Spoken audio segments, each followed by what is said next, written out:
All right, YouTube, how you doing? Welcome back to the channel. It is Wednesday, January 16th. We got just 3 NBA games on today's slate, but I will say 3 pretty good games to dive into, and we're going to do that like we always do. We'll go through each and every one of these games. I'll give you my lean on the spread, give you my lean on the total. We'll talk about the games. I'll give you any player props I like as well, but as always, all of my final plays, if you do want to fade me and do the opposite, those plays are going to be listed out in the pinned comment. Last night, 2 nights in a row of more red X's than we see green check boxes there. Tyrese Maxey starts it off. He cashes easily. And then our only other hit for the rest of the night was Steph Curry over 8.5 rebounds plus assists. DeMar DeRozan had one of the worst games I've seen him play. So, yeah, maybe that was just a terrible pick, right? And then we clearly sniffed that Pelicans and Mavs game out a little incorrectly because we like the Pelicans, we like the under, and we like Kyrie's under. None of which hit. But nonetheless, on to a new day here. The bad news doesn't stop there. Our ride of the day, unfortunately, coming in from NYCJ. It was his second attempt. He won yesterday, or won 2 days ago, and did not come through today with Klay Thompson's over 5.5 rebounds plus assists. So the ride of the day is up for grabs. All you got to do is use hashtag ride of the day in the comments. Give me an absolute lock of a pick. I'm scrolling through the comments, finding one that I like, jumping on board with your pick, and giving you guys a shout out, win or loss, in the next video. Also giving you a shout out over on X. Make sure to follow me there at EvGuyBoston. And if you win, we keep riding with you. You keep getting shout outs, so go ahead and drop those hashtag ride of the days. But guys, hit that subscribe button, hit that like button. Let's go ahead and jump into game number 1 here. Arguably the best game of the night, I'd say. But like I said, all these games are pretty damn good. We got the Sixers taking on the Nuggets here. So I know my graphic says that the Sixers are favored by 4.5. That's moved to 3.5 here. So it opened at 4, went to 4.5, went down back to 3.5 in terms of line movement. So this is one where I guess the books are kind of all over the place too, right? Total sitting at 227. And I guess we could start with injuries. Right now, there's tons of injuries. The entire starting lineup for the Nuggets is questionable here, which is interesting because they're not the team on the back-to-back. The Sixers are on the back-to-back. But nonetheless, Caldwell Pope, questionable. Aaron Gordon, Michael Porter Jr., Jamal Murray, Jokic, all questionable here. This is a massive game, and they're not on the back-to-back. I almost assume that they will play, right? Like, I think that this is a spot in which Denver ends up suiting up and wanting to play. So I'm going to, I guess I'll assume in terms of breaking down this game that they're playing, right? But nonetheless, I think I like the Sixers at home. Now, to give you a level of like how confident I am, it's not all that crazy. Like it's not that much, because if Denver was at home, I think I'd lean Denver, you know what I mean? So that handful of points just gets tossed around based on who's home and who's away. This is a Denver team that has struggled on the road here this season in terms of against the spread. They have the 3rd worst against the spread record at home. Now they're getting points today, so I understand that that can be, a selling point for them. They're 1-2 though as road underdogs on the season. So this is not a team that's playing well on the road. And if these guys are truly questionable and banged up, I don't like that spot for them either. Now, on a back-to-back is where the Sixers do struggle, so I'll give you that. They're 2-4 against the spread on back-to-backs here, but Denver with rest advantage, that's not where they get their, that's not where they capitalize. They're 2-5-1 with rest advantages this season, so kind of where the Sixers lack because of the back-to-back and all that, it's almost like Denver doesn't rise to the occasion and specialize in that category. So I'm going to lean towards the home team in this spot, -3.5. We'll keep an eye on that line throughout the day because that thing is certainly moving around here. Now, in terms of a total, I have to imagine this gets up and over the number because I've talked about it before, right? When the Sixers play in these big games, they kind of go balls to the wall when it comes to offense, right? Like, they don't say, okay, we'll try and grind you down and beat you with our defense. No, they say, okay, let's go score 125, 130 and see if you can keep up with that. Denver is a slow team in this league. We already know that. And not to say that they can't play fast and keep up with Philly, but if Philly's establishing the pace and they're at home, I have a feeling that this one gets a lot of points going, right? And 2, the Sixers just can kind of control exactly what's happening. So I know all that sounds like I'm just like super out on Denver. Again, to put in perspective, and I do like to keep it completely transparent with you guys, if this game was in Denver, I'd probably be saying the exact opposite because I like Denver at home, right? So that's the lean right now. We'll see if we have the cojones to make that a final play. It might just be a game that we like to watch as, fans here. But yeah, give me the Sixers minus the points as well as the over. And then a player prop I like in this spot. I talked about the Sixers, getting up for big games. Who's going to get up for a big game more than Joel Embiid? And I like his over 49.5 PRA. Now that is a massive number, but this dude has still hit this in 75% of games that he's played in this season. The last time he played the Nuggets was about a year ago. He went for 47, 18, and 5.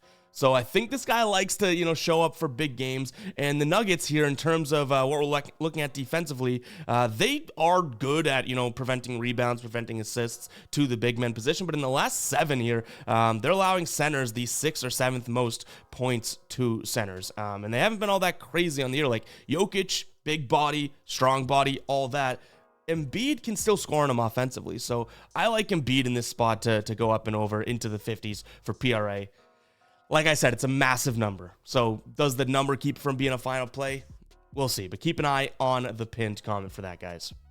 And actually kind of a couple throw-ins. I don't mind looking at Kelly Oubre or Tobias Harris because that's sort of wing position for Denver also isn't really their specialty. Now they really struggle with, I guess you could say, that the 2 guard in particular, right? Neither one of those guys are a true 2, but one of them is going to be starting at and playing the 2 and getting the 2 matchup today. So keep an eye on that if you are interested in some more player props in this spot. Now, from a Denver player prop perspective, everyone and their grandmother's ex-boyfriend are on the injury report, right? So we don't really know exactly who's playing, who's not. So can't really look into that right now. All right, next up, we have the Suns taking on the Kings. I'm going to lean towards the home team again here in the Suns. Now, I will say I don't love that number. That number is really high for me to take a peek at here. Similar to how the Kings went and lost to Milwaukee, right? And I told you guys, I think that number is just a little bit too high. I think Milwaukee wins the game.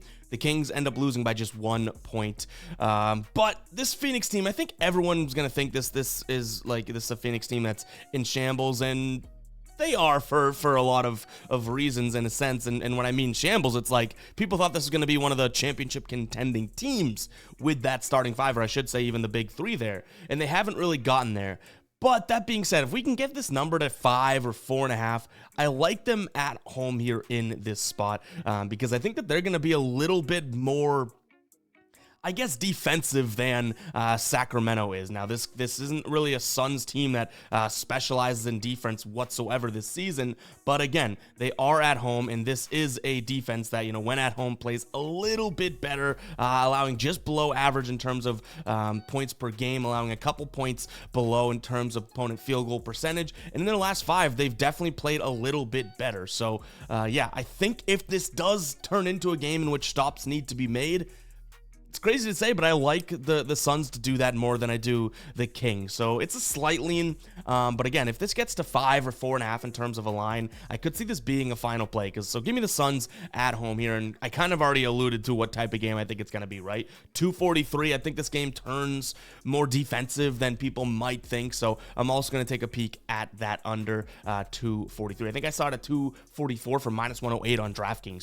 So it's actually moving in the opposite direction. So maybe we wait that one out. In terms of a player prop, one that I really like is going to be Devin Booker under 7.5 assists. We've cashed this before on the season. No reason to not go back to it here. And though, the Kings allow a decent amount of assists to point guards on the year, they're actually kind of, bottom of the bottom half of the league, I should say, in terms of point guard assists as of late in the last 7 games. And Devin Booker, in his last 5 games, he's only averaging 9 potential assists. So for him to get 7 assists here, 8 assists, he'd need to convert on all of his potential assists. So I like him to go under the number here. Good odds to at minus 115 over on DraftKings. This is actually minus 135 on Caesars, MGM, and FanDuel. So some good value over on DraftKings. Again, he can have a good night. He can have 7 assists. Like I said, he keeps getting very close to this number. But 8 assists is a whole nother ball game here. So he's hit the under here in 60% of games this year, 18 of 30, right? But he has, and I'm giving you the context, it hurts my pick, but I'm giving you the context, he has landed on 7 on 8 occasions. So it's out of the 12 that he didn't hit on, or out of the 18 that he did hit on the under, right? 8 of those could have been 1 assist more, and he cashed it. So, it hurts the analysis here, but again, Unders are unders, losses are losses, and he hasn't really breached this number much. So I expect him to at least, have 6 assists, maybe 7 at the very most, 8. Damn, if he has 9 potential assists and 8 real assists, that's absolutely crazy. He's just a potential assist god, I guess. All right, guys, before we get into the last game of today's slate, go ahead and check out the Daily Grind Fantasy Optimizer. Head over to dgfantasy.com or just use the easy link in the pinned comment and check out the optimizer. If you don't know what the optimizer is, it is literally a screen. I'll put this so simply, a screen that compares prize picks lines and plays available to what sports books are offering them at. Prize picks doesn't care about odds, right? So why would you put plus money plays into your prize pick slip? It'd be crazy to do that. What you want to do is put these minus 130, minus 140 plays into your prize pick slips, because sports books are already saying that that is the likely outcome. Why wouldn't you go and throw this into a prize pick slip? Prize picks does not care about odds again. So check it out, guys. Using sportsbooks odds, they give a % chance to hit. It's for all sports, even esports. Go check it out. That link is in the pinned comment. You get 25% off if you use code GUYBOSTON. You got to use that code, though. The link will just get you there. Use code GUYBOSTON and go sign up for 25% off. It's a no-brainer. If you're on prize picks and not using this optimizer tool, I don't even know what to tell you. Go check it out. Link in the pinned comment. Promo code GUYBOSTON. Now let's get to this last game of the slate.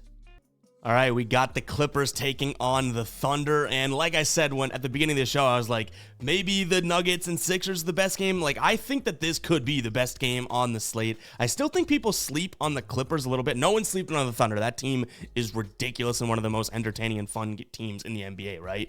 But in terms of what we're looking at in this game, I can already hear the boos and like the hate comments. I like the Clippers at home, though the Thunder have been playing better basketball all season long.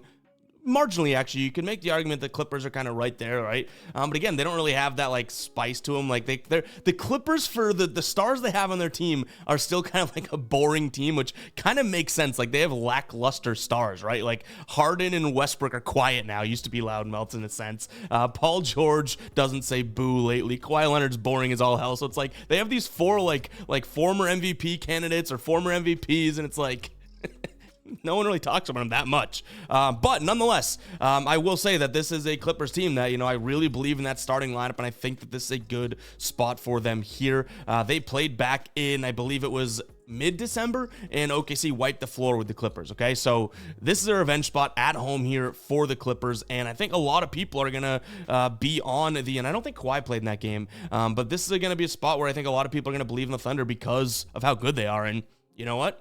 Fine. Like, I'm not here to really talk you off the Thunder. I say it all the time with these types of games, right? If we're sitting at a bar having a beer and you're like, no, I really like the Thunder, I'd be like, okay, I get it. Like, honestly, I do.